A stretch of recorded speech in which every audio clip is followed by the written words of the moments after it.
Hello dear students, welcome to Bansal Classes Magam. Today we are going to discuss about Bansal All India Test Series Bates PT7. In this test, we will be just discussing here in physics paper and जो topics physics में पूछे गए थे they were specially from optics, atoms and nuclei, dual nature as well as semiconductors. This test is meant for NEET students. As you know, NEET exams about to come, like it's on 4th May.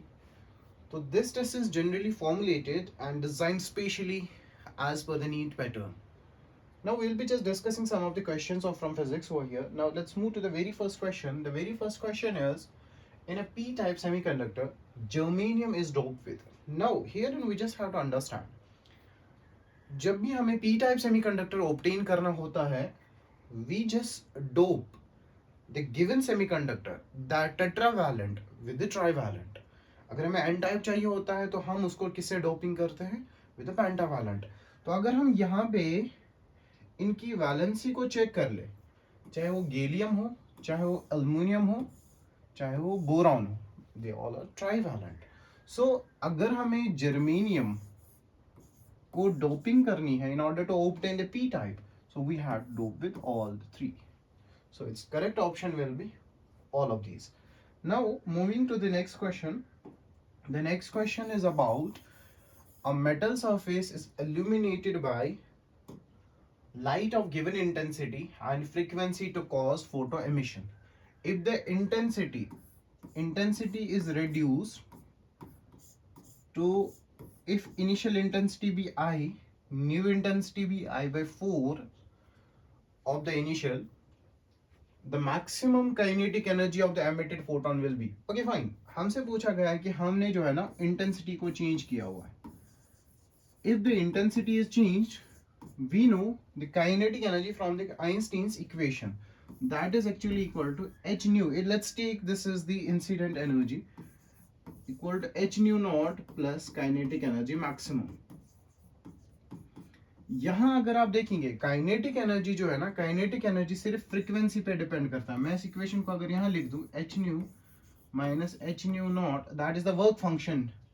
This is actually the work function, और इस new not को हम threshold frequency कह सकते हैं. That is actually equal to K E max. और we can write this as nu को C by lambda, उसको कॉमन निकालिए, 1 divided by lambda minus 1 divided by lambda naught equals to K E max. तो यहां से हम observe एक चीज कर रहे हैं कि जो काइनेटिक एनर्जी है इंसिडेंट फोटॉन्स, एमिटेड फोटॉन्स की, that either depends upon the frequency और that depends on the wavelength. तो इंटेंसिटी पे कोई फर्क नहीं पड़ता, तो it will remain unchanged. Now moving to this question. This question is again from semiconductors, I guess. If the ratio of the concentration of electrons to that of holes in a semiconductor is 7 by 5 and the ratio of currents is 7 by 4, then what is the ratio of their drift velocity? देखिए हमसे पूछा गया है कि ratio of concentration of electrons to the concentration of holes. जो ratio of, अगर हम ऐसे लिखें, the question is asking this way, number of electrons divided by number of holes, वो किसके बराबर है? That's actually the concentration is 7 divided by 5. अच्छा, और हमसे क्या पूछा गया है? And the ratio of currents is 7 divided by 4. जो करंट है that is I E divided by I H, वो कितना है? That is 7 divided by 4. Now what is being asked to us, what is the ratio of the drift velocity. देखिए drift velocity अगर हम current की निकालेंगे, electrons की निकालेंगे, हम ऐसा लिख सकते हैं Vd of E, this is suffix में, and for holes it is NH A drift velocity of holes, right. अब हमें यहाँ पे ये चीज समझनी है, जो ड्रिफ्ट वेलोसिटी है ना वो दोनों की डिफरेंट होगी. रीजन की दोनों की मोबिलिटी अलग है. जब दोनों की मोबिलिटी अलग है, if they are subjected to same electric field, their drift velocity will be different. तो अगर ड्रिफ्ट वेलोसिटी डिफरेंट है तो accordingly we have to use the suffix. तो अगर हम ऐसा लिखें, I E divided by I h equals to n e n h, A से A cancel, v d over drift velocity of holes. ये हमें दिया हुआ है IE by IH that is given as 7 divided by 4, NE by NH is given as 7 divided by 5 multiplied it by drift velocity का ratio of electrons to drift velocity for holes. So हमसे यही पूछा है, once we will just multiply it over here, हमें पता है it will come up to be, इसको इधर solve करते हैं, 7 divided by 4 multiplied it by 5 divided by 7 equals to VD divided by VD of holes. 7 से 7 cancel, so what we are going to get is the 5 by 4, and 5 by 4 कौन सा option है हमारा? That is this option. 5 by 4 is the correct option. Now moving to this question, the symbolic representation of photodiodes. देखिए ये भी semiconductor से, अगर हमारे पास डायोड ऐसा होगा, it is showing the light is being emitted, तो इसको हम बोलते हैं लाइट एमिटिंग डायोड. ये है लाइट एमिटिंग डायोड. लेकिन हमसे किस चीज का पूछा है? फोटो डायोड का. अगर हम ये देख ले कि what is the symbol for photo diode, on photo diode light is subjected, तो इसका जो करेक्ट ऑप्शन होगा ये तो नहीं होगा, ये तो जीनार का है, ये तो नहीं है, ये तो एलईडी का है, तो इसका करेक्ट ऑप्शन जो होगा वो फोटो डायोड का ये वाला होगा. Now we have to understand one more question. When the distance of the point source from the photocell is R1, कोई point source है, इसकी distance जो है वो R1 है, photoelectric current is I1, तब distance is R1, हमें पता है that is directly proportional to, अगर point source है P divided by 4 pi R square. If the distance between them becomes R2, अब अगर R1 थी, अब distance जो है वो R2 के बराबर होगी, क्योंकि हमें पता है इंटेंसिटी जो होता है वो power divided by 4 pi R square होता है. अब हमसे क्या पूछा है? Then the ratio of intensities या ratio of photo electric current is equal to, बड़ा ही सिंपल है, क्योंकि हमें पता है intensity is directly proportional to current, that is directly जितना ज्यादा फोटो इलेक्ट्रिक करंट होगा दैट इज इनवर्सली प्रोपोर्शनल. तो अगर हम लिखें I1 by I2, I1 is inversely proportional to 1 by R square, I2 is inversely proportional to 1 by R2 square, तो ये क्या आ जाएगा? R2 square divided by R1 square, उल्टा हो जाएगा.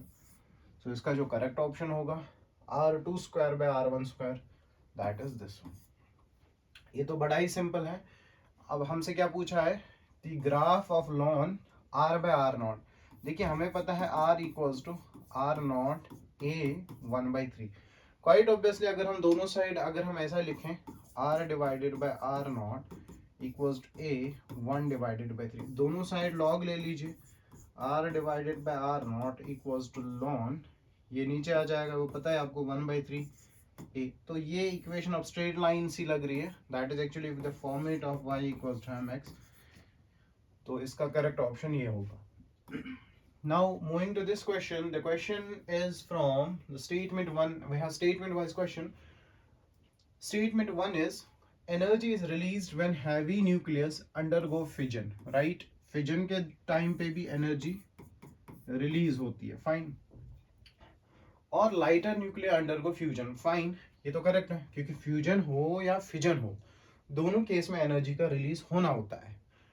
Now the second statement is for heavy nuclear binding energy per nucleon increases with increasing z, while for lighter nuclei it decreases with increasing z. देखिए इसको समझते हैं, ये बहुत ही important है, पैरामीटर है इन ऑर्डर टू चेक. अगर हम बाइंडिंग एनर्जी पर न्यूक्लियन ऐसे डिनोट करते हैं, और this is nothing but atomic number, so this is actually the graph. अब हम क्या चीज समझ रहे हैं? जितना ज्यादा z बढ़, यहां से हमें पता है these we call as heavy nucleus, अगर z बढ़ रहा है, एटॉमिक नंबर बढ़ रहा है, बाइंडिंग एनर्जी पर न्यूक्लियन हमें पता है this is highest for the iron. अगर z बढ़ रहा है, that's atomic number that is increasing with increasing z. For heavy nuclear z this binding energy per nucleon is decreasing, but इन्होंने क्या लिखा है? For heavy nuclear binding energy per nucleon increase. No. अब आप ये चीज समझ लीजिए, जितना आप हैवी लाइटर न्यूक्लियर की बात करेंगे, these are lighter nuclear, these are, let's assume these are lighter, these are heavy. जितना एटॉमिक नंबर बढ़ रहा है, एटॉमिक नंबर के बढ़ने से लाइटर न्यूक्लियाई की बाइंडिंग एनर्जी बढ़ रही है, बाइंडिंग एनर्जी पर न्यूक्लियन बढ़ रही है। और हैवी न्यूक्लियर में एटॉमिक नंबर बढ़ने से बाइंडिंग एनर्जी पर न्यूक्लियन घट रही है। So for heavy nuclear binding energy per nucleon increase no, while, तो स्टेटमेंट फर्स्ट करेक्ट है, स्टेटमेंट सेकंड रॉन्ग है। तो statement one is true, statement no, so इसका करेक्ट ऑप्शन ये होगा, statement one is true and statement two is false. Binding energy per nucleon is graph is very important. Now we have this question. The length of the compound microscope is 14 centimeter. The magnifying power for a relaxed eye is 25. The focal length, if the focal length of eye lens is 5 centimeter, then the object distance. Okay, object distance हमसे पूछा गया है और हमसे क्या दिया गया है, लेंथ ऑफ कंपाउंड माइक्रोस्कोप। देखिए, जब भी हम लेंथ की बात करते हैं, लेंथ आप कंपाउंड माइक्रोस्कोप में किसके बराबर लिखते हैं? We know that is actually equal to, at infinity we have two conditions, क्योंकि रिलैक्स्ड आई कंडीशन दी गई है, that is image distance plus focal length of eye. अब लेंथ कितनी गिवन है? That is given as 14 centimetre. अच्छा, answer भी centimetre में है, so we can put it this way. अच्छा, पहले हम ये समझ ले, मैग्नीफाइंग पावर किसके बराबर होता है? v divided by you E, LDDV या distinct vision divided by focal length. अब हम पहले ये समझ लें हमारे पास क्या क्या है। मैग्नीफाइंग पावर हमारे पास है, इमेज डिस्टेंस हमारे पास नहीं है, object distance is to be calculated, focal length और डी क्यों है। तो firstly we are supposed to calculate v हम इस फॉर्मूला से निकाल लेते हैं। This is 14, this is VE plus focal length कितना गिवन है? Focal length for eye lens, FE stands for eye lens, क्योंकि हमारे पास जो माइक्रोस्कोप होता है या टेलीस्कोप होता है उसके दो लेंसेज होते हैं, एक होता है ऑब्जेक्टिव लेंस, एक होता है आई लेंस। ये होता है आई लेंस, ये होता है ऑब्जेक्टिव लेंस। तो ये कितना गिवन है हमारे पास? That is dear students given as 5 centimetre. तो यहाँ से VE निकलेगा 14 minus 5, that is 9 centimetre. Just substitute it over here. M given है क्वेश्चन में, M in this question is 14, that is this 14 equals to VE अभी हमने निकाला 9 divided by UE is to be calculated multiplied it by D. What is D? That is the LDDV. Actually, that is LDDV, least distinct distance of vision, right? So वो हमें पता है, that is relaxed condition में 25 होता है, divided by FE. FE is 5. Fine, right? So हमसे magnifying power is 25, not 14। 14 तो length है, तो 25 से 25 कैंसिल, तो UE will be equals to 9 divided by 5। तो 9 डिवाइडेड बाई 5, इसका ऑप्शन जो है 2.4 तो होगा नहीं, डबल से 1.5 तो होगा नहीं, तब तो 9 डिवाइडेड बाई 4.5 होगा। तो इसका जो करेक्ट ऑप्शन है by elimination method, we can go with this. Fine, I hope ये आपको समझ आ गया होगा। अब now let's move to this question. The minimum wavelength for X-ray produced in college tube operated at potential. देखिए, बड़ा ही सिंपल है, हमें पता है lambda equals to H divided by P। ये चीज हमें पता है, और हमें ये भी पता है कि जब भी हमें वेवलेंथ निकालनी हो, और ये गिवन है आर्मस्ट्रांग में, we can calculate it as lambda as equals to 12400 divided by energy in electron volts। ठीक है, अब हमें यहाँ पे मिनिमम वेवलेंथ निकालनी है, तो लैम्डा इक्वल्स टू 12400 रफली ले लेते, क्योंकि आंसर्स दूर दूर है। That is 311, that is 331, that is 3.1, that is 0.31 divided by, ये इलेक्ट्रॉन वोल्ट में, बट ये यहाँ पे किलो वोल्ट में, that is 40 into 10 to the power 3। 10 to the power 3 में से ये कैंसिल आउट होके ये आंसर आप इजीली निकाल सकते हैं। इसके बाद तो बच्चे इजीली सॉल्व कर लेते हैं इसको। Now moving to this question, the depletion layer in silicon diode। देखिए, जब भी हमें डिप्लीशन लेयर की बात करनी होती है, डिप्लीशन लेयर हमें पता है that is generally of the order of micrometre. अगर हमसे क्वेश्चन में माइक्रोमीटर गिवन है, 1 माइक्रोमीटर कितना होता है? 10 to the power -6 metre. Okay, that is given as 10 to the power -6 metre. और नी पोटेंशियल कितना गिवन है? V is given as our depletion layer, this is actually D, width of depletion layer, और knee potential this 0.6 volt। हमसे क्या पूछा गया? then the electric field in the depletion layer। बड़ा ही सिंपल है, इलेक्ट्रिक फील्ड किसके बराबर होता है? V divided bye D, right. v कितना है हमारा, दैट इज 0.6, d कितना है 10 टाइम्स -6। अब आप इसको सॉल्व कर लेंगे, सो दैट इज 6 डिवाइडेड बाई ऊपर आ जाएगा 10⁻5, और इसकी यूनिट पता है आपको, इसकी वोल्ट होती है, इसकी मीटर होती है, और इलेक्ट्रिक फील्ड की यूनिट भी वोल्ट पर मीटर ही होती है, और इसका जो आंसर आ जाएगा वो ये वाला आ जाएगा। Now moving to this question, अगर हम इस क्वेश्चन को देखें, which of the following shows the variation of photoelectric current voltage between electrodes and photoelectric cell।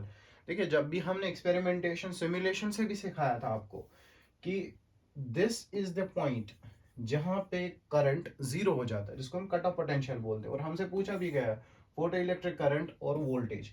अगर हम ये वाला ग्राफ देखेंगे तो यहाँ पे करंट, यहाँ पे भी देखिए, यहाँ पे करंट जीरो, यहाँ पे current zero, that's not true. ये एक्सपेरिमेंटली देखा भी नहीं गया, ऐसा कुछ एक्सपेरिमेंटली देखा नहीं। इसका जो करेक्ट ऑप्शन होगा, क्योंकि ये एक्सपेरिमेंटल वेरिफिकेशन से किया गया और हमने इसको सिमुलेट करा दिया था क्लास में, ये that is the same type of question.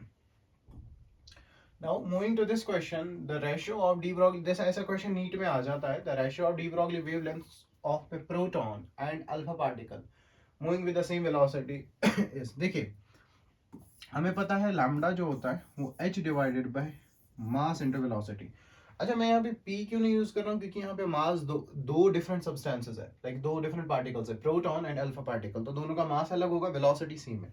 Let's say for electron मैं ऐसा लिख रहा हूँ, वेलोसिटी सेम है, h तो सेम ही रहना है। Lambda for proton will be equal to h divided by mass of proton into velocity of proton. दोनों की वेलोसिटी सेम है। हमसे क्या पूछा, ratio of de Broglie wavelength for proton and alpha particle, sorry this is for alpha particle, this is for alpha particle, और हमें पता है मास of alpha particle is 4 times mass of proton, ये तो हमें पता है। अब हमसे इन दोनों का रेशियो पूछा है, lambda of alpha divided by lambda of proton, that is h divided by mass of alpha particle into velocity divided by h divided by mass of proton into alpha particle, h से h cancel, into velocity, velocity से velocity cancel, और हमें पता है lambda alpha divided by lambda proton, this is what I am solving, otherwise we get directly as answer 4। mass of alpha particle कितना होता है, mass of proton ऐसे है divided by, ये तो हमारा mass of mass of alpha particle, हमसे proton, mass of proton divided by mass of alpha particle, हमसे उल्टा पूछा है lambda of p divided by lambda of alpha, so it will be mass of alpha divided by mass of proton. Mass of proton कितना, alpha कितना होता है 4 times mass of proton, that is mass of proton, m से m cancel, so it will be इसका correct option. So ये इसका बड़ा ही सिंपल आंसर था। अब हमें ये देखना होता है, अगर इन्होंने पूछा होता वेवलेंथ ऑफ प्रोटॉन टू, इन्होंने प्रोटॉन टू अल्फा पार्टिकल पूछा, अब यहाँ पे हम निकाल रहे थे अल्फा टू प्रोटॉन, अगर अल्फा टू प्रोटॉन होता तो ये इसका करेक्ट ऑप्शन होता। Now let's move to this question, in the given circuit the value of current in, देखिए ये डायोड है, डायोड में हमें पता है सिंपल, हम ऐसा निकालते potential difference divided by resistance निकालते, राइट। तो अगर मैं आपसे पूछूं what is the difference of potential, तो आप यही बोलोगे that is actually equal to 3, क्योंकि ये n से कनेक्टेड है, -1 divided by r, that is 300। So इसका कितना होगा, sorry 4 - 1 divided by, so it will be 3 divided by 300, right, so it will be 1 divided bye 100, so that will be 0.01, so we can take this as answer, ampere है ना current पूछा। Now this is the mass of nucleus, this is again from the binding energy concept or mass defect concept से, mass of nucleus, protons and neutrons, nucleus का mass इतना है, इसका इतना है, इसका if the nucleus has been divided into protons and neutrons, और हमें पता है mass defect में mass of nucleus is less than collectively, ये तो हमें याद भी रहना चाहिए, इसको जब हम सॉल्व भी कर ले, what is a minus z, that is actually equal to the number of neutrons plus total mass of proton। Mass of nucleus जो होता है वो लेस होता है comparatively to the individual sums of mass of protons as well as mass of neutrons, तो इसका जो correct option होगा वो यही होगा, and this seems to be correct, क्योंकि इसकी बाइंडिंग एनर्जी ज्यादा होती है, बाइंडिंग एनर्जी न्यूक्लियस की ज्यादा होती है, मास कम होता है। Now moving to this question, if the velocity of the particle, moving particle is reduced to half, then percentage change in its wavelength, देखिए मान लेते हैं इसकी वेलोसिटी जो थी ना वो v/2, ठीक है, पहले इनिशियल वेलोसिटी v/2 हो गई। अब इसकी वेलोसिटी, चलो पहले इसकी वेलोसिटी v है, फिर इसको ही हाफ कर दिया, जो दूसरी वेलोसिटी है वो कितनी हो गई v/2। अब हमसे क्या पूछा है, then the percentage change in the wavelength. Particle तो चेंज नहीं हुआ, पार्टिकल सेम रहेगा। सो we can say λ1 h divided by m into v, right. v1 के बदले v लिख दिया, λ2 h divided by m into v divided by 2। तो λ2 कितना आ जाएगा, 2 पर जाएगा, 2h divided bye mv, right. So what is this h divided by mv? That is actually equal to λ1। तो λ2 किसके बराबर आएगा, 2 λ1। और हमसे क्या पूछा, परसेंटेज चेंज। परसेंटेज चेंज क्या होता है, final minus initial divided by initial मल्टीप्लाइडेड bye 100।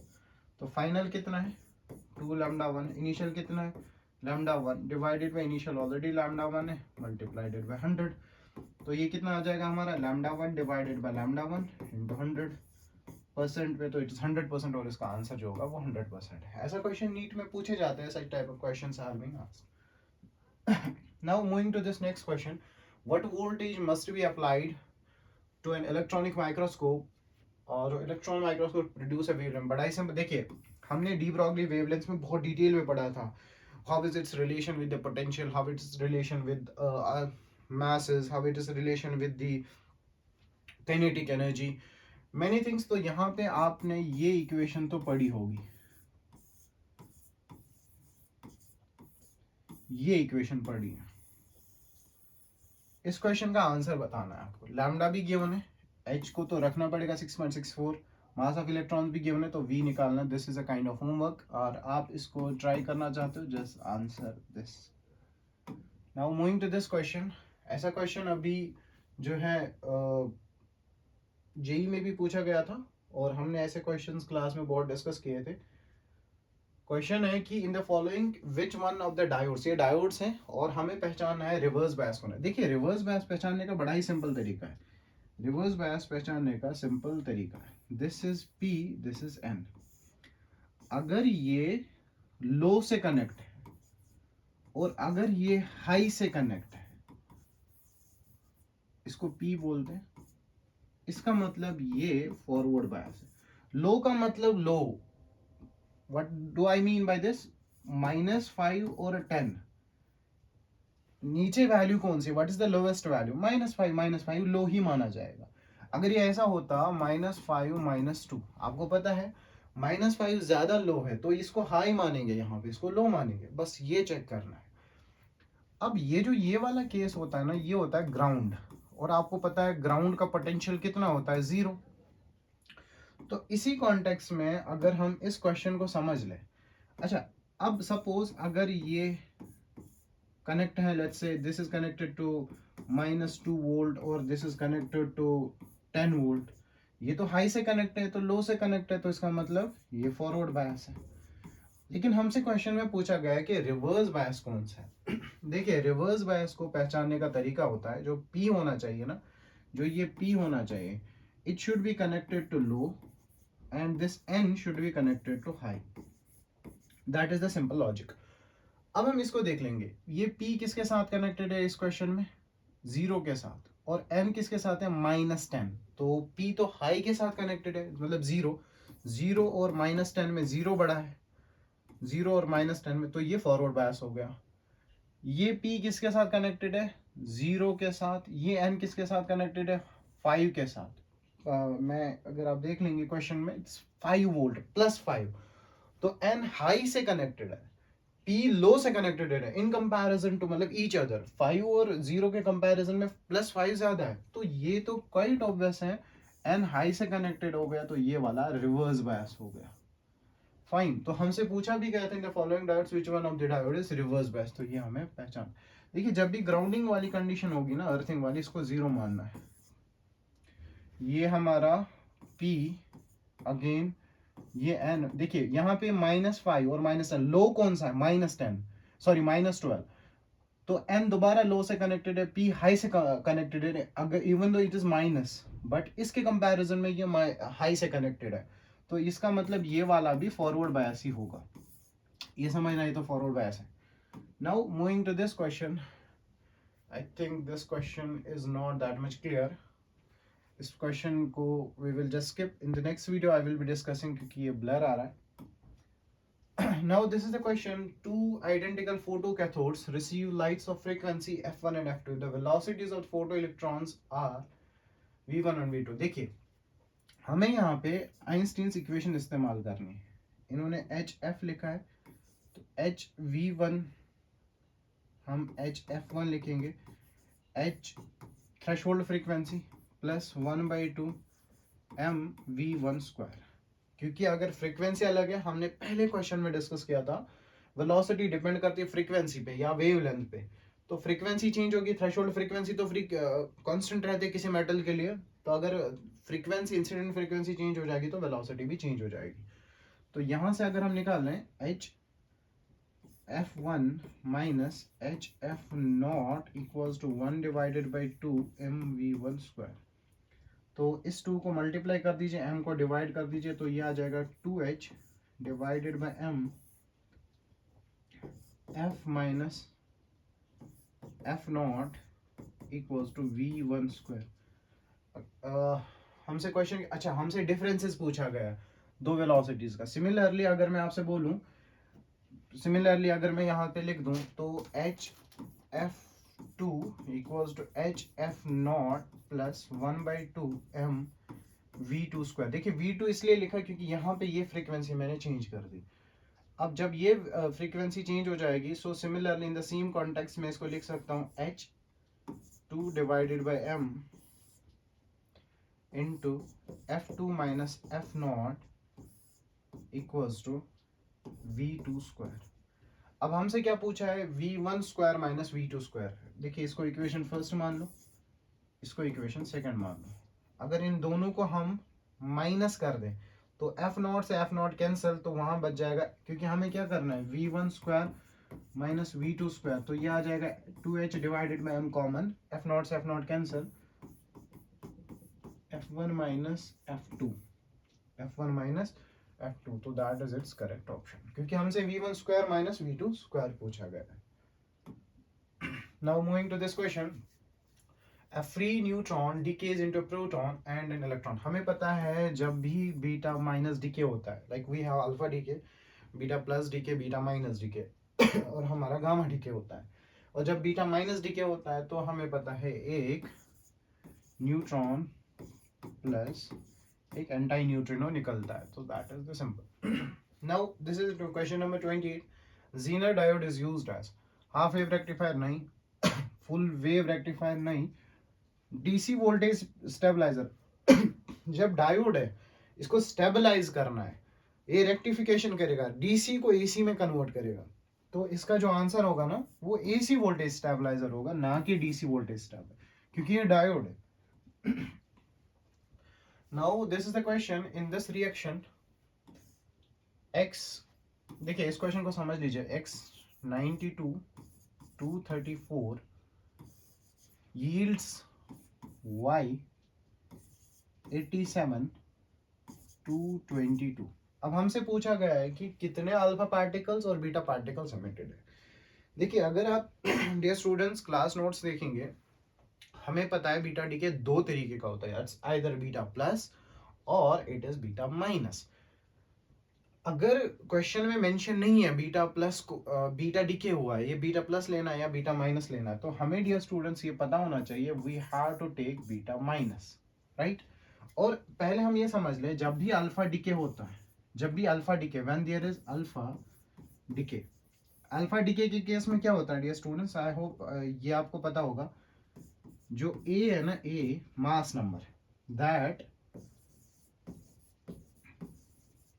reduces by 4, mass number reduces by, अगर एक अल्फा पार्टिकल एमिट हो रहा है तो, राइट, और z atomic number reduces by 2, ये याद रखना है हमें, फाइन। अब इसी कॉन्टेक्स्ट में हम beta decay minus beta minus को समझते हैं। जब भी बीटा माइनस डीके होगा beta minus decay, beta minus decay में क्या होता है, ए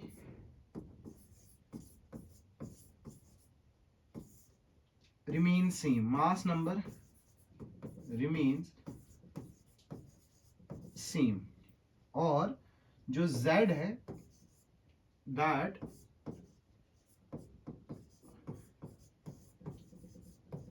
increases by 1, जो z है हमारा मास नंबर वो इंक्रीज हो रहा है 1 से।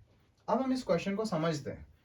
यहां से अगर हम ये देख लें 92 से 87, अगर पहले हम अल्फा पार्टिकल देखेंगे तो 92 माइनस 87, तो हमें ये 5 दिख रहा है। तो इसका मतलब 2 अल्फा पार्टिकल्स तो निकले नहीं होंगे, 3 अल्फा पार्टिकल्स निकले होंगे, लेकिन उसमें तो 6 डिफरेंस होना चाहिए। तो 6 डिफरेंस के कारण, बट इसका मतलब बीटा डिके भी हुआ है, बीटा डिके इंक्रीज करता है जेड को 1 से, right. So -5 actually that was, suppose जब अल्फा डिके हो जाएगा तो ये 92 से 86 आ जाएगा, ये 92 से 86 आ जाएगा, राइट। अगर अल्फा डिके 3 हो गए तो, क्योंकि एक अल्फा डिके कितना रिड्यूस करता है, एक अल्फा डीके से हमारा mass number reduces by, sorry atomic number reduces by 2। अगर 3 अल्फा पार्टिकल्स हो गए तो mass atomic this atomic number z reduces by 6। लेकिन यहाँ पे 5 का डिफरेंस है, इसका मतलब 5 का डिफरेंस है, इसका मतलब एक बीटा डीके भी हुआ है, क्योंकि उसने मास नंबर को ऐड कर दिया हुआ है 1 से, इसीलिए वो तो 87। तो इसका मतलब बीटा डीके तो 1 हुआ है, अल्फा डीके जो 3 हुए। इसको क्रॉस चेक करने का दूसरा तरीका है, अगर हम यहाँ से यहाँ देखेंगे डिफरेंस कितना है, 234 माइनस 222, तो आपको पता है ये 12 आ जाएगा। तो इसका मतलब 3 अल्फा डीके तो हुए। तो अल्फा या तो ये तो नहीं हो सकता, ये तो नहीं हो सकता क्योंकि अल्फा पूछा है। अब इनमें चेक करना है, तो अगर 3 बीटा डीकेज होते तो z जो होता है ना वो इंक्रीज होता 1 से, बट यहाँ पे z जो है ना उसका मोस्ट स्टेबल आंसर जो है ना वो 3 और 1 ही है, क्योंकि इसका मतलब जो बीटा डीके है वो एक ही हुआ है। So we just have to understand this logic, this logic is to be understood. और ये स्टूडेंट्स याद रखना, अगर बीटा डीके मेंशन नहीं है कौन सा बीटा डीके है, you have to take beta minus. Now moving to this question, this question is if energy 13.6 energy electron volt energy is required to ionize the hydrogen atom, then the energy required to remove an electron from its first excited state। देखिए ये question जो है ना, पहले हम ये समझ लें कि what is the meaning of first excited state. ये ग्राउंड स्टेट होता है, इसका n जो है वो 1 है, ये n इक्वल्स टू 2। ये होती है हमारी dear students first excited state. First excited state में n इक्वल टू 2, और हमसे पूछा जा रहा है if 13 ionise hydrogen atom to remove the an electron। Second first excited state में हमें इलेक्ट्रॉन को आयनाइज करने की एनर्जी कितनी होती है वो हमें पता है, 13.6 divided by n square. n की वैल्यू कितनी है डियर स्टूडेंट्स 2, तो ये आ जाएगा 13.6 डिवाइडेड बाय 4, तो दैट इज सम ऑफ 3.4। बड़ा ही सिंपल सा क्वेश्चन था। The radius of first orbit of Bohr is 0। देखिए ऐसा सवाल नीट जेई ने अभी पूछा था। Then the radius of fourth orbit will be। हमें पहले ये समझना है रेडियस का रिलेशन n के साथ क्या होता है, दैट इज n स्क्वायर। अगर फर्स्ट ऑर्बिट का अगर n equals to 1 then radius equal to 0.5, तो that is 0.5 is directly proportional to 1 square. Then the radius of fourth orbit will be r directly proportional to 2 square, right. Fine, ऐसा ही पूछा है क्योंकि fourth orbit है, sorry fourth orbit है ये, fourth orbit, तो n की वैल्यू जो है ना 4, that is 4 square, right. So अगर हम देखेंगे दोनों को डिवाइड कर देंगे, r1 divided by r2 equals to 0.1 divided by 4 that is 16, ये 0.5 है multiplied by 16 equals to r2। इधर क्रॉस मल्टीप्लाई किया मैंने, तो 0.56 इंटू 8, ये कितना होता है 8, दैट इज R2। तो R2 जो होगा वो 8 आर्मस्ट्रॉन्ग होगा। वो कौन सा ऑप्शन है, that is this the correct option. Now moving to this question, the question is from the logic gates. Logic gates का एक क्वेश्चन है। यहाँ पे पहले ये समझ ले, मैंने आपको क्लास में भी और रिसेंट जो मैंने वीडियो डाली थी उस पर भी मैंने डिस्कस किया था, जहाँ पे ये सिंपल सर्कल होगा, this circle is actually the not gate, this actually represents the not gate. अब ये कौन सा गेट है? This is and plus not, ये कौन सा होता है? नैंड। ये नैंड गेट है, ये भी नैंड गेट है, ये भी नैंड गेट है। अब पहले हमें समझना है, ये नैंड गेट है, इनपुट कितने? सिंगल। और हमने ये चीज आपको बताई है, जब भी हमारे पास सिंगल इनपुट, देखिए इनपुट तो एक ही आ रहा है ना, एक ही आ रहा है। नैंड गेट जब भी होगा वो हमेशा नॉट गेट की तरह बिहेव करेगा। और नॉट गेट का काम क्या होता है? बार लगाना। बार मतलब अगर जीरो है, जीरो पे बार लगाएगा ये, वो बन जाएगा वन। अगर वन है, वन पे बार लगाएगा, वो बन जाएगा जीरो। ये सिंगल इनपुट नैंड गेट है, ये क्या बनेगा? Not gate.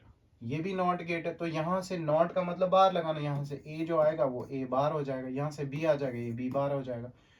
जब यहां जाएंगे तो ये आ जाएगा A bar plus B bar, sorry dot,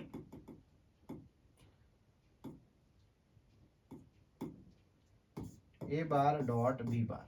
अब यहाँ पे एक और नॉट आया तो ये होल बार लगाएगा। So we will do A bar double bar plus B bar double bar, so that is actually A plus B, that A plus B is actually OR gate. अब ये कैसे लगाया? इसको मैंने डी मॉर्गन थ्योरम अप्लाई किया। और D Morgan theorem कैसे apply करते, नेक्स्ट वीडियो में मैं डी मॉर्गन थ्योरम और बूलियन अलजेब्रा पे एक छोटी सी वीडियो बनाऊंगा। उसमें हम करते क्या है, जो ये साइन होता है ना, चलो यहाँ पे बता देता हूँ, ये साइन डॉट प्लस में चेंज कर दो, प्लस को डॉट में चेंज कर दो, राइट, डॉट में चेंज कर दो। और ये जो ऊपर लाइन है ना, इस लाइन को हम ब्रेक करते हैं, तो इसका और गेट आंसर होगा। Now this is again from the logic gets, और इधर हमें ट्रुथ टेबल आइडेंटिफाई करना है। देखिए इस क्वेश्चन को दो तरीके से हम कर सकते हैं। देखिए ए बी, ये कौन सा गेट है? Firstly we just have to understand this is actually OR gate, और ऑर गेट का काम होता है प्लस करना। ये कौन सा गेट है? देखिए ये है ऐसे हमारे पास गेट,